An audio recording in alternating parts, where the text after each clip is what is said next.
இப்போ வெங்காய பக்கோடா செய்ய போகிறேன். அதுக்கு 4 வெங்காயத்தை இப்படி நீளமாக நறுக்கி வச்சுருக்கேன். இதை ஒரு பவுலில் போட்டுக்கலாம். கொஞ்சம் தேவையான அளவு உப்பு போட்டுக்கோங்க. ஒரு 4 மிளகாய் நேராக கீறி கட் பண்ணி வச்சுருக்கேன். கொஞ்சம் சீரகம்,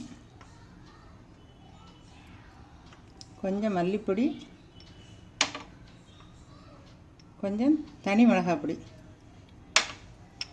கொஞ்சம் ஜீரகப்பொடி, கொஞ்சம் பெருஞ்சீரகப்பொடி, இஞ்சி பூண்டு பேஸ்ட்டு. இதை போட்டு நல்லா பிசைஞ்சிக்கணும் முதல்ல.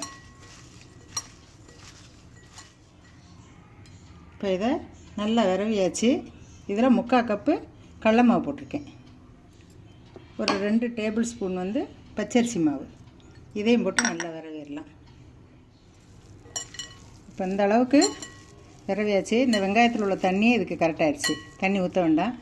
இனிமேல் இதை கொஞ்சம் எண்ணெய் காய வச்சுருக்கு, கொஞ்சம் கொஞ்சமாக போடலாம். இப்போ எண்ணெய் காஞ்சிருச்சு.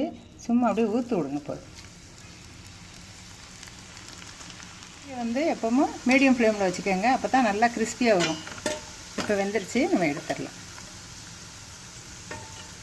அதே எண்ணெயில் கொஞ்சம் கருவேப்பிலை போட்டுக்கலாம். தீயை நல்லா சிம்மில் வச்சுக்கோங்க.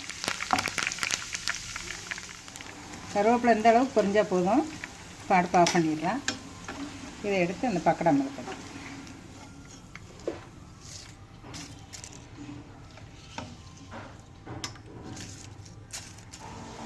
அவ்வளோதான், ஆனியன் பக்கோடா ரெடி. நீங்களும் செஞ்சு பாருங்கள், சூப்பராக இருக்கும்.